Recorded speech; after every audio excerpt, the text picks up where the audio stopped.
And let's see. Great. Perfect. So stop this and pin this. So hi everyone, welcome back once again to another event in our series BPB Connect. My name is Sasha. I'm working at the Federal Agency for Civic Education. And yeah, I'm very glad to welcome you once again to an event in this series. Starting in March as one first answer and one quick answer to the pandemic and the loss of possibilities to get in touch with colleagues, with friends and partners, we started this platform and this series of events in order to stay connected, stay in touch, keep on discussing topics relevant to the fields of civic education, to democracy education, and to even some special fields like music and religion. And I'm very glad to have the opportunity to pick up a strand that we started in July, if I remember correctly. A colleague of mine started the series or the project Post-Pandemic Futures, where she started to talk, where Peggy Pische started to talk with experts from around the world about perspectives on a post-pandemic society, but always focusing on minorities, on intersectional perspectives, on perspectives that are not mainstream, as you might call them. And I'm very glad to have another event in the series. We have some changes to the last format. So, for example, if you're interested in following the discussion speaking German, you can join the Zoom event, the Zoom webinar, registering on www.bbbconnect.eu. And there we will have a translation to German, which I'm now going to be explaining in German. So sorry for this switch of languages. Schönen guten Abend, herzlich willkommen hier zu diesem Event Post-Pandemic Futures in der Serie von BPB Connect. Wenn Sie dem Zoom-Webinar beigetreten sind und der Diskussion auf Deutsch folgen wollen, haben wir heute die Möglichkeit, das Ganze live übersetzt zu bekommen. Nutzen Sie dafür im Zoom-Webinar den deutschen Sprachkanal. Dort haben wir eine Übersetzerin und einen Übersetzer, die den Abend begleiten werden, die das Ganze aus dem Englischen translaten. Ich werde jetzt wieder zurück switchen ins Englische und dann auch Peggy Pische begrüßen. Ich freue mich, dass Sie dabei sind. Bei Fragen, Kommentaren und Anregungen nutzen Sie gerne den Chat. So, sorry for this switch of languages, but being an international format, but being stationed in Germany, we always try to be open for many participants from Germany as well. Also these the persons who might not be able to speak English. So now I am going to invite my colleague Peggy Pische. There's your microphone and there's your video. Hi Peggy, how are you? Hi, I'm fine. Thank you, Sasha. Yeah.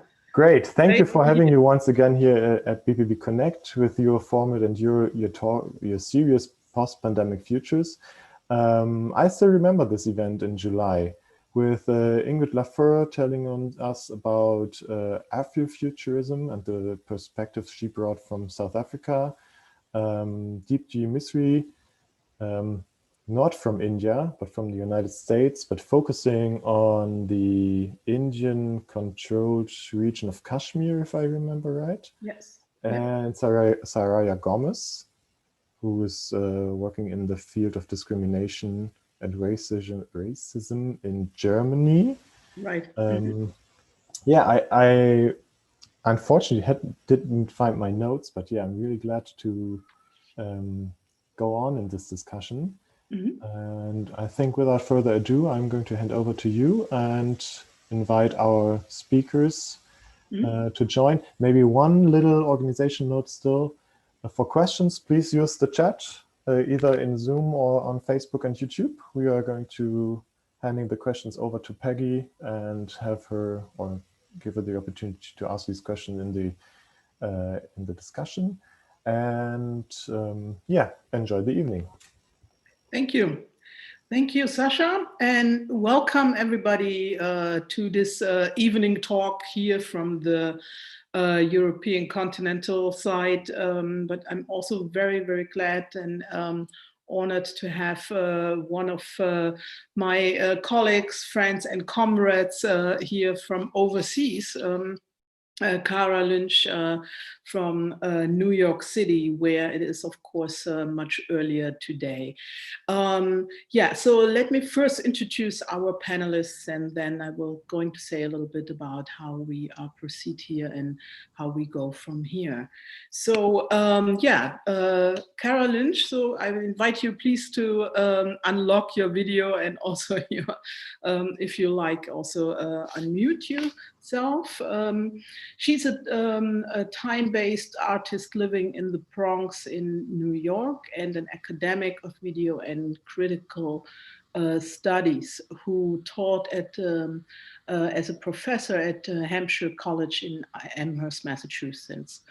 Ambivalent towards hypervisual culture, she's curious about the duration and embodiment and oral experience, and through lo-fi and collective practice and social intervention, Cara explores aesthetics and politics relationships between time and space. Her work is vigilantly raised between time and space, and also in classed and gendered Black, queer, and feminist. Her current project, Invisible, an episodic, spectacular multi-site video audio installation, exacerbated the terror and resilience beauty of Black experience. And here we are actually already in the middle of our conversations we want to continue today.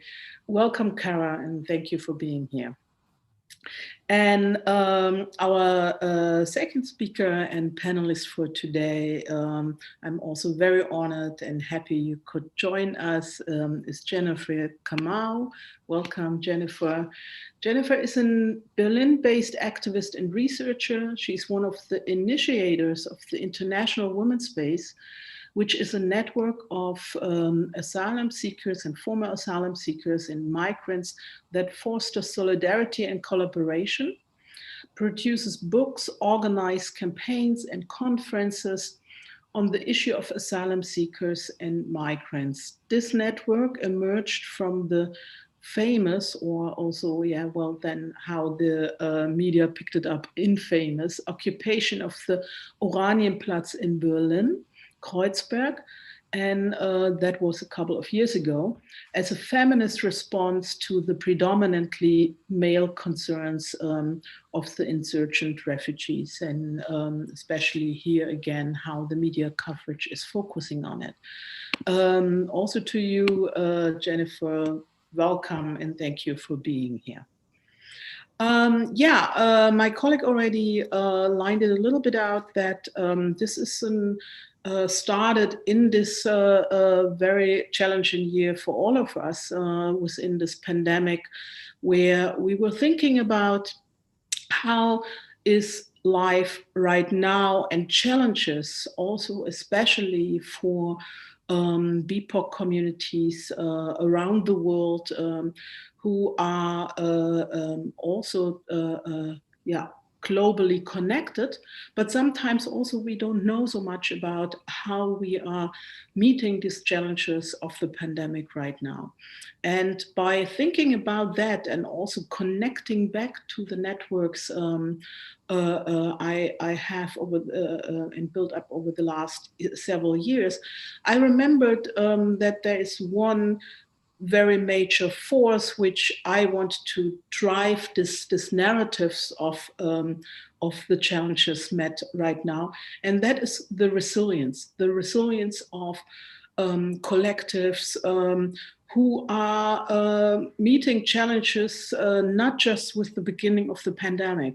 And this is, for example, what we had in the last discussions when Deepti referred to say Well, if we look at what people in Kashmir right now are doing and how they are meeting the challenges of the pandemic, there are some things which are really outstanding. And that means, for example, that something like a curfew and dealing with retreat and shrinking public spaces is where they have an experience from over 30 years. And that means something different. That means also you're picking up a lot of skills and knowledge which you've already passed on through other generations. Or Ingrid Lafleur reminded us of the very powerful notion of Afrofuturism, which basically meant to imagine and envision a future in a time where you actually don't have a present. And challenges in this pandemic are for some collective is exactly in this this context where the present itself is so much under siege, and how you then go on and live through the daily lives in order to envision a more sane and also more safe future. And Soraya Gomez once again reminded us of this work, this collectively activist work, what these collectives are doing on a daily basis. And again, that this work is very, very much and very deeply rooted in a notion of education. Education, the own communities by doing the daily work of meeting these challenges, and education also educating the larger, broader public and the larger, broader communities by, again, foregrounding and refocusing the life conditions and the challenges, how they are met by these communities.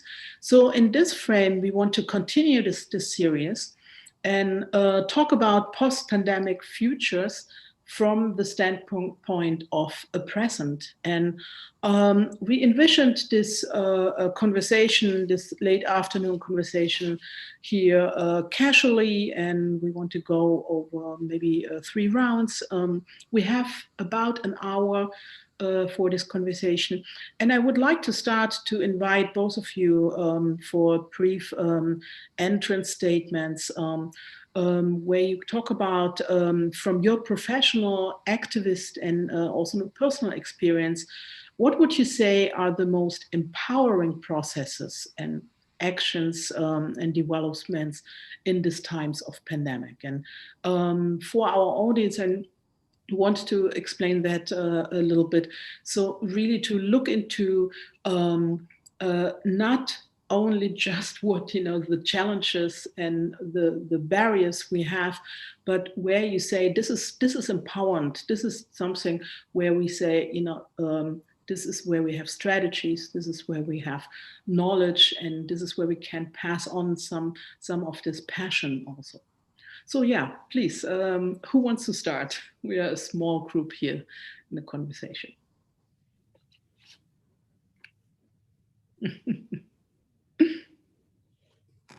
Jennifer, you don't want to start, do you? Okay, well then it is. It's fine. I don't mind. I'm just so curious about your work, so I of course want you to go first, but I'll go. So again, my name is Kara Lynch. I use she or Z pronouns, and I'm currently in Tulsa, Oklahoma, on an artist fellowship for the year, but the pandemic actually found me in New Orleans, Louisiana, which is not my home base. So my home base is the Bronx in New York. And it's funny because while I was in New Orleans, I was thinking, my neighborhood in the Bronx is sort of like New Orleans North. So I feel really grateful for having like physically been in a place like New Orleans at during this stay-at-home and lockdown situation, because I think like some people might have heard this kind of tagline put to New Orleans as the city that care forgot, or have images of the place from the aftermath of Hurricane Katrina. And while that tagline really speaks to the conditions of plantation capitalism in the US and how a Black city or an African city would be like a paradigm for neoliberalism in plantation capitalism, yes, the government, corporations, everybody has forgotten that place except to extract from it. At the same time, the people and the land and the ancestors there, like you cannot be anonymous there. The place does care for you. And so in thinking about what a place like that provides in a moment of lockdown, where we didn't know what was going to happen next, there were already things in place within the community, you know, a long-standing mutual aid and benevolent societies, especially within African diaspora and Creole communities, because the white establishment never cared for those people. So folks already had their structures of care. And then also hurricane and evacuation preparation. Folks were already in kind of loose networks or communities that could quickly get up to speed in a moment like this. And so as somebody from the Northeast and a city like New York, where the municipal structures do seem to care for people, but don't really serve everybody, it was a really powerful experience to be in community with folks who quickly were like, okay, so immediately in my close proximity, folks were like, okay, we need to pull a pod together because we don't know how long this is going to last. And we need to make sure that we can take care of each other. So about 8 households became a pod. And then in a larger circle than that, there were also things like the community kitchen that was already in place doing mutual aid work, and then just added days and added people to make sure folks who were unhoused and also neighborhood folks would be fed. And then other organizations kind of popped up, but not out of nowhere.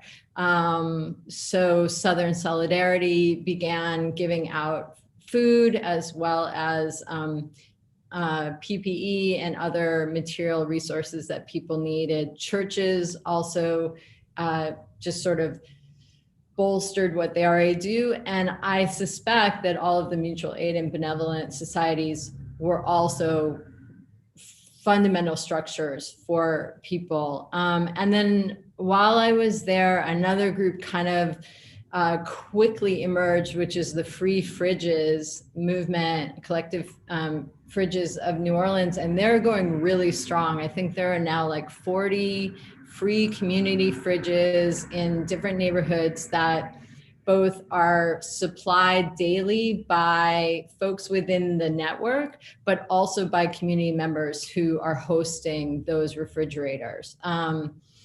And when hurricane, which one came through? When there were folks from St. Charles who had gotten hit by a hurricane this season were moved to New Orleans, there were all these hotels and restaurants and everybody that was making all this food for them, but there was excess. And that group, the community fridges, mobilized really quickly to go and get those extra meals and put them in fridges. So things like that. I think another thing that I would say about mutual aid is looking at it in an artistic collective process. So I also was like got linked in with this organization or group called Gallery of the Streets. And it's a collective of fugitive abolitionist artists who are already thinking and in a study group around questions of surrealism, Black feminist futures, and prison abolition, and how you would activate that in your art practice. Peggy, do you want to move on to Jennifer, or? Yeah, let us move on to Jennifer, and we will come back to especially what you emphasized on the mutual aid work. So to picking up strategies and also connections which were before also already in place. Thank you so much. Yeah, Jennifer, please. Yeah, thank you so much. I'm very delighted to be here. And I will start by, first of all, explaining the situation that we faced during the pandemic. Most of us as refugees and migrants, we travel here on our own. So you find that we are already alone in all the situations. And in this particular time of the pandemic, it put us in a very vulnerable situation because one, the situation was very unsure. Everywhere, everybody was very unsure. We were worried about our own families back home and what was projected in the media, how our countries like Africa, people are going to die. So we had all that worry within us. And then the situation also for us here as people, women traveling here alone, we did not know how to deal with this situation, bearing in mind that our refugee women colleagues were already now going to face a different kind of isolation because one, with the Heims being so far away, they are, by nature, they are isolated. So with the lockdown, which insisted on the people to isolate, they were going to have double isolation. And for us, that was very challenging, thinking of our most loved friends would be somewhere. And because of the lockdown measures, we were not even going to be able to visit them. Neither were they ever going to be able to come to us in our spaces. That was very challenging. And we had to be very thoughtful in a way that once the lockdown started, we were not going to shut other women outside. So how did we do? We first of all organized ourselves, that we kept on being in touch with one another. But what particularly was a moment of strength is when we found a way of getting the information from the Heims of what was happening to the women.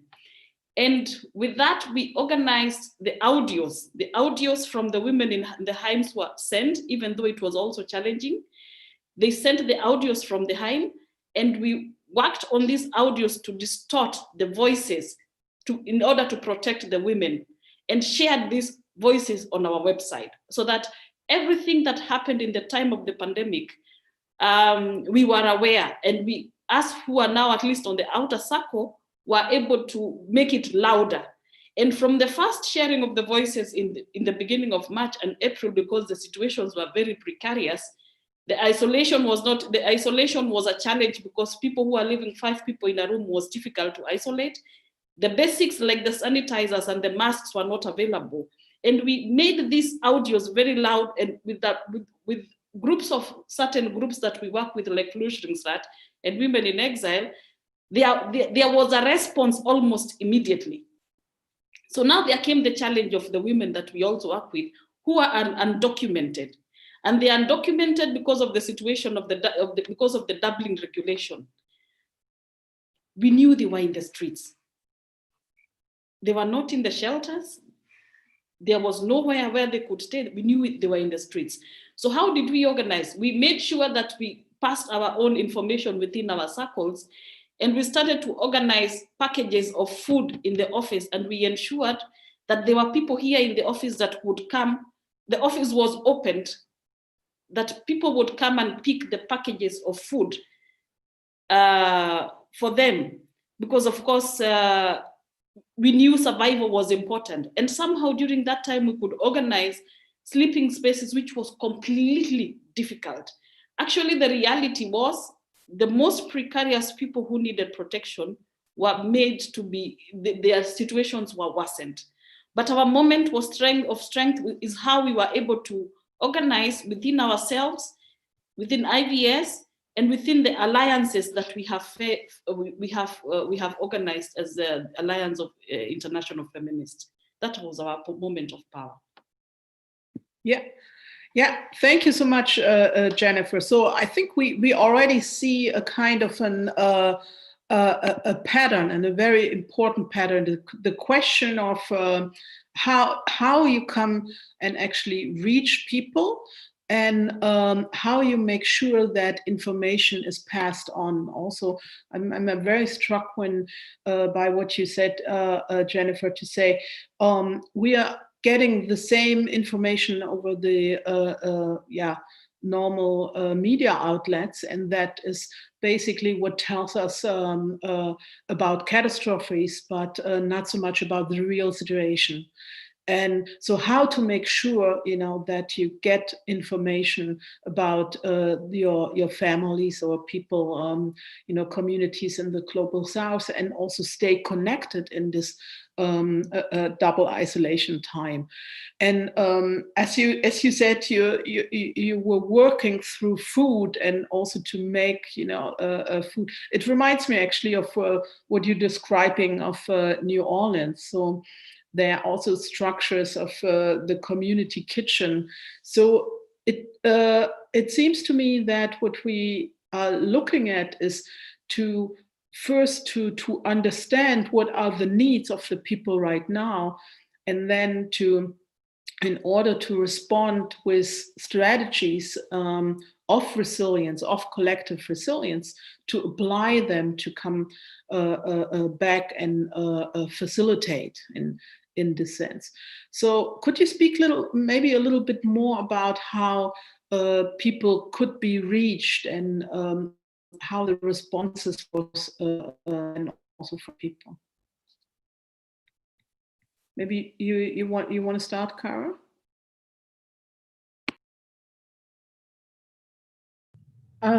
Will you clarify your question a little bit, Peggy? Yeah. So it seems to me that it is also, it really goes about, to meet people's needs, direct needs. And that is being done through also the tools of information, and also by that education, to reach people. So can you say something about how people responses was, of course, not just for meeting the imminent needs, but also by that building these collectives and building these networks? Yeah, I think what I would say, like what I observed, because I was in New Orleans, but I'm also connected to New York. So I also had this kind of comparison of being in touch with friends in New York and trying to understand how folks are working there and how folks are working in New Orleans. What I feel like is really powerful and has greater potential is in a place like New Orleans, that people really took the opportunity of this pause. Because at first we really thought that capitalism was grinding to a halt. Right? We were in double isolation, as you both say, and in a place where, people are forgotten. That's an opportunity. Right? Like maybe we can build something under the radar here, and there's a pause. So, but what I saw people do in New Orleans is actually like work internally to create stronger bonds in these smaller localized spaces before like branching out to help others. Like, I need to get my mask on before I go to put your mask on, kind of thing. Whereas in New York, what I saw were leftists and artists, activists, like going outward first. And I'm not really sure about the sustainability of either. But for me, like being in New Orleans, this is something that I was taught by the place, was like, okay, let's really build this, these smaller locales, make sure that we're solid and make sure we're not doing more than we say we can do. And always kind of checking in with that heartbeat of like, am I okay? Are you okay? And so like something like the community kitchens, there was, you know, they had always done one meal a week.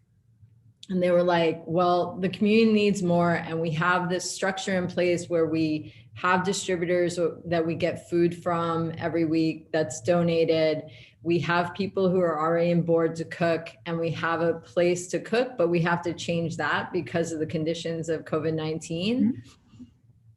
So they reached out to get more cooks. So for instance, I joined that crew, and what we would do is every day, they added a day basically to, so every Thursday and Friday and Tuesday and Thursday. And so a couple of people would go and get the food from the distributors donated. And then a number of us would go and pick up the produce or the beans or the rice or whatever, and then go back to our own kitchens, totally disinfect, put on the mask, got the gloves, and then you cook at home and then you bring it back. And then there were a few people who were set up to like put out the servings. And then there was another crew that went out in a mobile unit to bring food to people. And then also out of the outdoor kitchen space, community members nearby could come and get any of the excess produce or grains or whatever of that day. And so they were able to add one more day to what they could do, but we're very clear, like, couldn't do more than that. Yeah. So it is really to build an infrastructure where there is no infrastructure, right? Yeah, and now community kitchens in New Orleans, you know, after a little bit of work, figured out, oh, we could also host one of the free refrigerators and have enough resources to get like the money to pay for the electricity to host that refrigerator and fill it on a regular basis. So yeah, these like incremental outward motions. And then I would say that I think that there are some other things that inform that work, which is like Standing Rock and the camps, in terms of activists coming to a place and learning how to care for one another in the US and create kind of temporary autonomous zones under this crushing capitalism. And then things like Occupy. And like I said earlier, the aftermath of Hurricane Katrina and the work that people did to rebuild community under those circumstances. Yeah. What you just said, the temporary autonomies, that really reminds me also, you know, Jennifer, what your work is on and functioning in. You already talked a little bit about that, the how you use the audio and become very loud with that, with basically, you know, bring it out to the attention of the larger societies, of spaces which are not only not on the radar, but actually for the public spaces are invisible, are just not being seen. The asylum camps, or Heim, as we say in German, and you created, since the first lockdown in Germany, which started in March and was in April started, the so-called Corona Lager reports. And can you talk a little bit more about that? Because that, you know, you already started to say this is, you know, to go about the needs, what is missing. And it was basically everything was missing, the mask and the questions of, you know, how people actually can enter the public spaces or not, you know. How did you do that? How did you contact it and went in there and got this information out in order to be loud?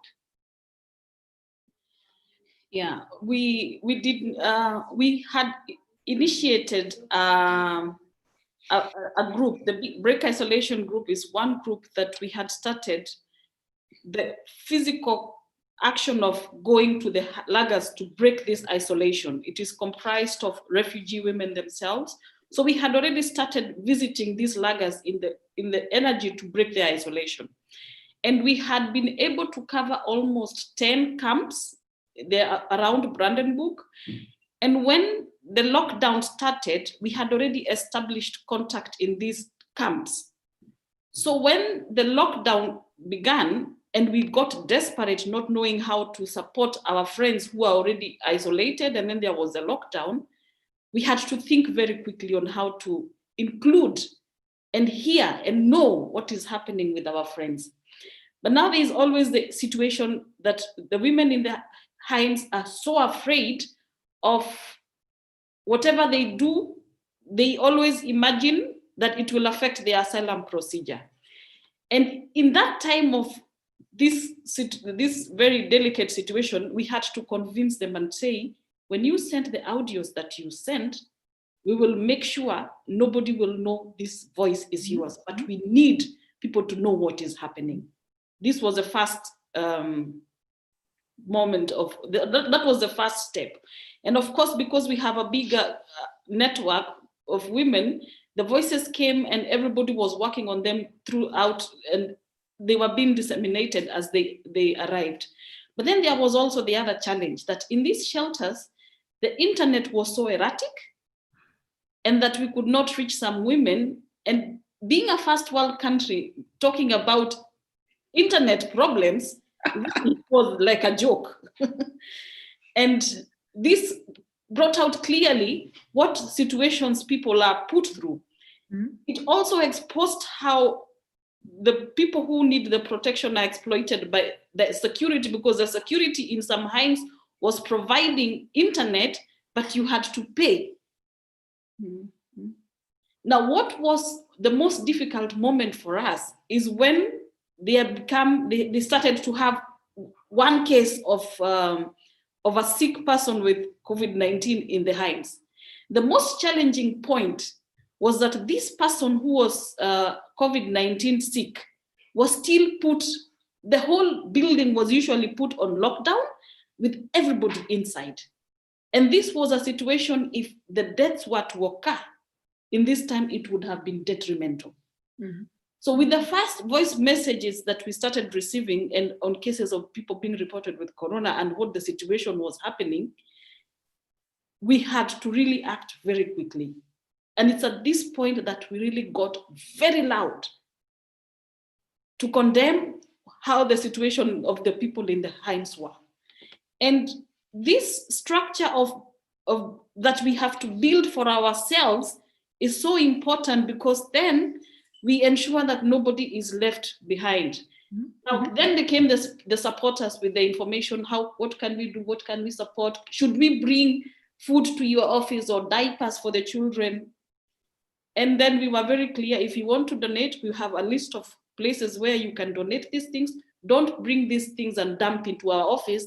Then we start to find logistics of going to distribute them, while as we are very busy trying to organize to get information from the people and know what they need.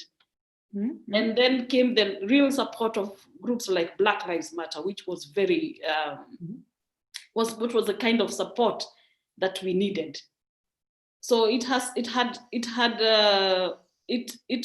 kind of made us aware that if we still do not self-organize, even in times of calamities, we are the most vulnerable. Mm-hmm. Yes, yeah. Uh-huh. So self-organization is the absolute key. And that is, everything what you're now saying, what you applied in this very challenging year, where you had to start very quickly in March. You basically were also relying on structures your organization is working with over the last couple of years. Yeah? So International Women's Space is organizing for years in a lot of different formats, basically educational material, educational enlightenment for this society. This is the work we are doing, with conferences, with the books. This is what I see, knowing your work over the last couple of years. That is where I see, this is where you could tap in and immediately apply that to your own communities. Can you talk a little bit about, the allyships, or, from the years before, how you thought that was helpful, or where you would say there is where you need more? That's a big question, Peggy, but I will try to. And I will take us back to the time of Oranienplatz. And how, for me, having come from Kenya as a Black woman who had grown with all the confidence of knowing I am intelligent, I am beautiful, I'm everything, and facing my first situation on racism when I arrived here in Germany through Ausländerbehörde, BAMF, and the Polizei. And understanding that this is already another struggle. Being in Oranienplatz itself was a very important part of my education here in Germany. Mm-hmm. Because then I began to understand Germany from a very political perspective. And what actually was very interesting in this time is that there was this word of solidarity, which the solidarity that was being implied was a very hierarchical concept of solidarity. In this time, the solidarity that people meant was that many people did not even acknowledge why we were in the Oranienplatz movement itself. We were trying to fight the Residenzpflicht, the voucher system, the lack of the possibility to learn the German language, the isolation, the lager systems, no work permit. And this sensitization we were trying to bring in the public, the form of solidarity that came was people were even offering torn socks, bringing torn socks to us in form of solidarity. And then that's when I started to understand why it's important to know whom you are struggling with. And in that time, because Oranienplatz was so detrimental for my knowledge, I began to understand racism in a very different perspective. Because when I heard of the history of the Black Germans and how they are struggling to be accepted in their community, I was able to position myself more differently because one, I understood this struggle and I had to be clear on what I was struggling with. I was not going to struggle to become a German. This one, we are not even talking about it. We don't even want to be Germans because we see our Black sisters suffering with that.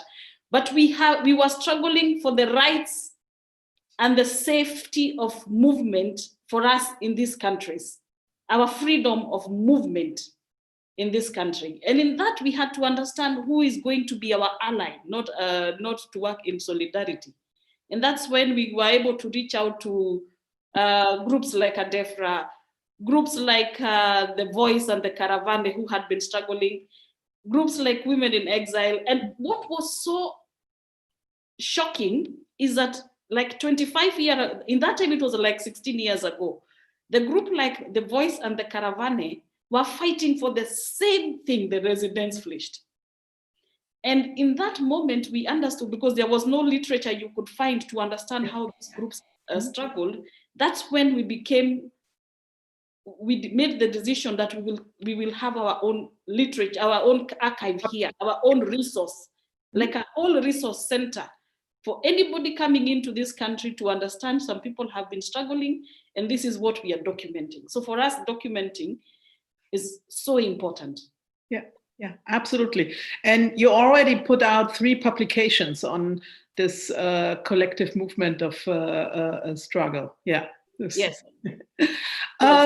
Kara, thank you so much, Jennifer. Kara, let me bring you in here back. I'm sure you can connect to this experience also from the other side of your collective experiences to your connections to Greece. I want to encourage you to bring that in. You're following the situation of the refugee camps, in the refugee camps, and also the self-organization and the implementation of the struggle of refugees in Greece as well. And I know that you have some really amazing observations. So please, yeah, share that with us. I just want to.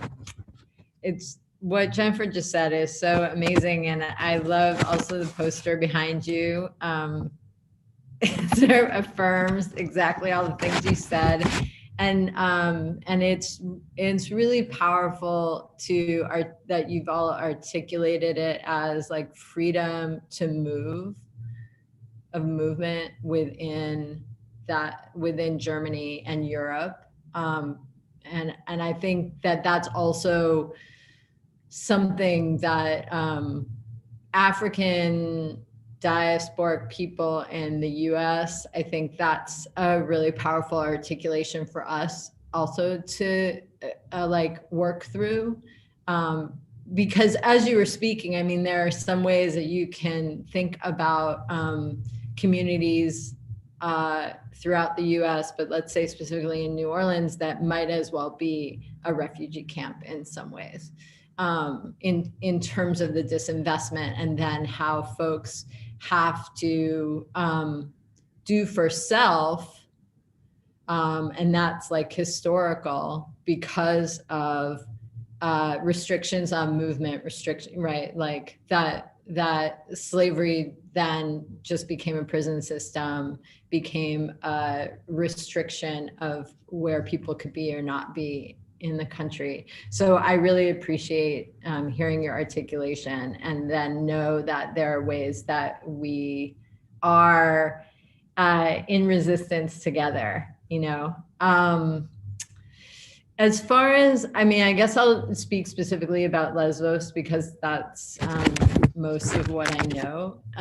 So in 2017, I spent 8 weeks in Lesbos, and was in order to try and understand what was going on and who the players were, I volunteered at Karatepe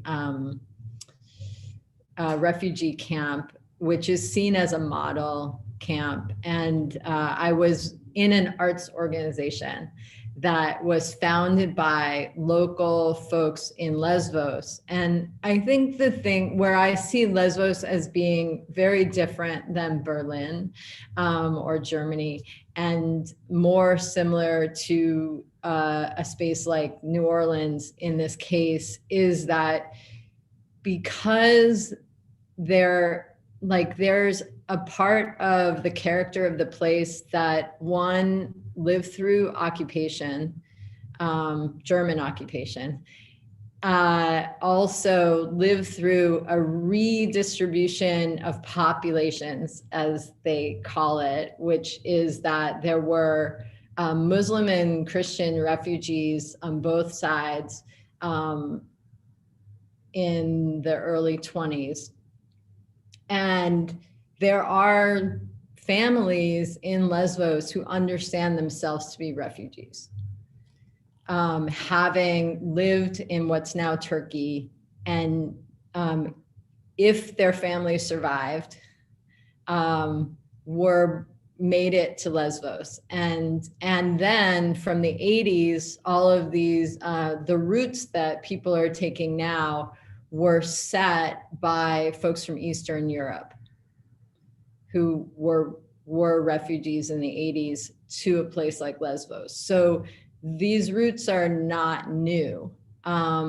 It's, I think, in like a optics way, what's new is who are the faces of the people taking this journey.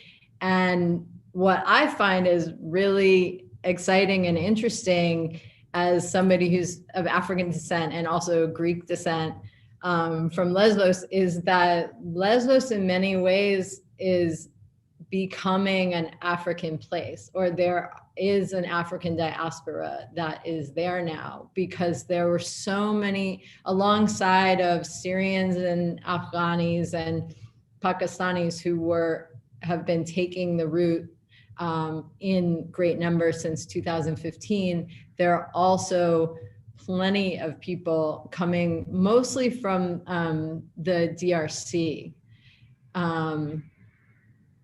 but from all over the African continent, and landing in Lesbos. And a little bit different than Syrians and Afghanis, what I've noticed is that folks from the African continent it's not so much like they're satisfied to be in Lesbos, but are very savvy about the situation and have recognized that if they are able to get linked into access to resources, education, get out of the camps, then they're going to try to make it in Lesbos, as opposed to trying to get to some other place in Europe. Yeah. Mm-hmm. And I guess what I would say is that the mutual aid that has been set up on the island is in community with Greek folks, as well as some Europeans who come to the place with the sense of, like, we want to figure out how we can make this new vision of Europe a reality. Mm-hmm. Yeah, thank you. So there is this also already transnational envisioning of to change not just a larger place, but starting that in the local. Yeah, I think I would like to start a final round to say, to think about, how we would envision a post-pandemic future from our respective standpoints, and what would be the next necessary steps. And by that also, please feel free to address the necessities, what would be also demands towards a larger community or society to build and envision this future. Jennifer, would you like to start with that? Yeah, I would like to imagine, first I would like to point out that that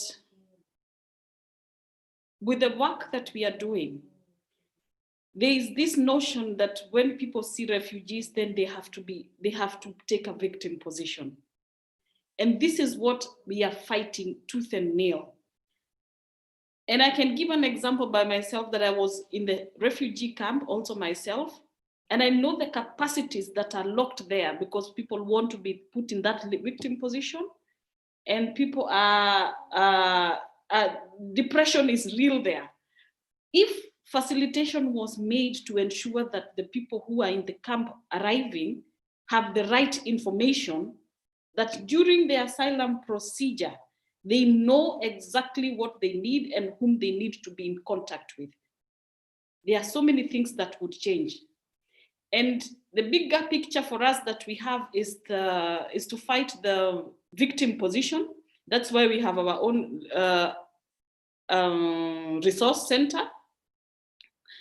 And for example, the documentary we want to make now will project only women who have been fighting, women of color, Black and women of color who have been fighting to fight this victim mentality.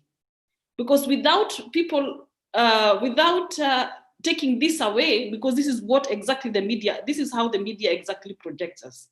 So we have to counteract what the media is projecting. And understand that the different struggles that we all are going through is something that we need to build alliances, which us as a group of IVS is doing through the Alliance of International Feminists. We are trying to create a movement, basing it here in Germany, to bring together people from Africa, from Latin America, the Aborigines of Latin America, people from the Middle East. And this is exactly how we are envisioning working together through building a movement of women who are not Europeans in a European country to bring forward our political demands, not as a victim, but as a movement. That's just how I can envision us moving forward. Yeah. Thank you. Thank you very much, Jennifer. And by emphasizing the empowering, the own collective empowerment by the focus on the own research center in order to overcome exactly this positioning, this marking as the victim's position. And what you pointed out, we need information for that. We need also the knowledge which is there also to bring that across. And I think you're doing a wonderful work with this research center and the focus on in the international women's space. Thank you. Kara, how do you envision? So quick. I mean, I think like the idea, Jennifer, that it would be refugee women running the cultural, informational, political education within the camps is so powerful, and it would shift so many things. And I'm ready to whatever I can do to make that a reality, because it really makes a difference. Like, you have the knowledge, you've been through it, you know what it takes. And in that, I mean, I think I also envision these kind of autonomous zones. And I think like the issue though is like, we can see that we can do these things for, by, and of ourselves. And at the same time, like those are under these conditions of like no resources. But the point is that like these institutions and governments and corporations have all of this money. So the other part is like, while this moment is like this pause or this potential for us to like build our internal structures, like there also have to be like the mechanisms of wealth distribution, like the money that comes from our labor, those resources need to be in our hands, not in the hands of others with gatekeepers in between. So that's part of the shift. And I'm thinking about like this question of solidarity that you bring up. And, you know, over the summer with all the uprisings and all the cultural folks and corporations that came up with their statements of solidarity. And it's like, they just need to get out of the way and give people the money and the resources. You know, like this is the thing, is like, okay, all of, you know, whatever fast food chain with your, you know, words of solidarity, Black Lives Matter, but like just give people the money to do what they need to do, or like step out of the way, stop extracting from us and our lands, you know, give the land back. All of those things just have to shift. Yeah, so that's what I would like to see, the rule reverse, you know, the rule reverse. Critical demands, absolutely. Please continue. I can add something, Peggy. It's very interesting from how we started. We were just a very small group. And over years, nobody believed in what we were doing, but we believed in ourselves. We knew our capabilities, knew our capacities. So over the years, what has happened is that we get a lot of invitations to speak about our work. But the funniest thing is that we never get funding from Germany. And that has been a challenge of how people want us to speak of what we do, and they do not want to finance what we are imagining to do. And this we still cannot process, how people still think. It's unbelievable. Yes, it's unbelievable. The fact that we are coming from the global south, then there is the imagination that these people they are not intelligent enough, they are not organized enough, they are not smart enough. And when we have already done, although we have put a lot of work, a lot of unpaid work to prove what we have proven, still they will only invite us to speak and not to facilitate what we are doing. This we are still finding it such a big challenge. Yeah. Thank you. So you actually pointed out everything. What we take away is redistribution in sense as well, but especially being in charge, being in charge of the narrative, being in charge of exactly what you described in from different angles, from different perspectives, where collectives are working for, to also be in charge in exactly that, because it is an empowerment movement for other people who need to have these narratives, and not only to rely on the public narrative of then, which brings not across the knowledge and the work which is be done, and by that also cannot reach the people who need to have this work. And a reminder of also the necessity of getting the funding for the work in the very country you're doing, and because not only to have to rely on other sources, so to speak, abroad, sources abroad, but also to get this funding in your own country. And to work towards and further these autonomous zones of empowerment and education. I think I get, again, very much inspired by both of your work and what you shared with us. And I hope we will hear much more from you, and we will stay connected, and we will also come back on this platform to continue these conversations. But for now, thank you so much, both of you, for sharing your experiences, your memories, and your fight. And keep on this work, and also keep on being connected. And for everybody, thank you for joining us for the discussions here, for this conversation. And Sasha, my colleague Sasha Schreier is coming back in, and also will announce a little bit some information on the next formats, right?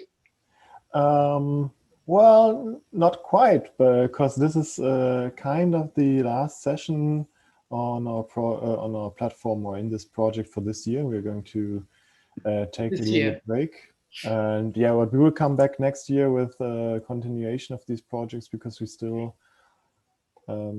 like the discussions that we started here. Also, thank you so much for your I'm sorry, I'm lacking words tonight, for your examples, for your descriptions, for your projects, for your work. Kara and Jennifer, I was so impressed. I'm really looking forward to the film, the movie you're producing, Jennifer.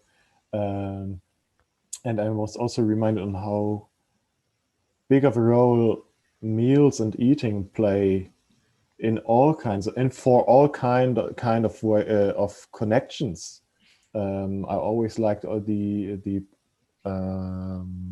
projects including meals, dinner, eating in their work, because eating is on the one hand something so basic, it's also something that brings us together in such a great way, removing prejudices. And I was so impressed hearing of these examples from New Orleans. Thank you so much. So thank you, Peggy, for organizing this event. Thank you so much for the for your inputs tonight. As I said, BBB Connect is going to take a little winter's break. We will be back in January. Keeping the discussions going. Thank you so much. The last things I can say, visit our website, www.bpbconnect.eu or bpb.de. for more information. Stay healthy. Have a good evening. Enjoy the night. And I hope to see all of you again next year. Thank you so much. Now I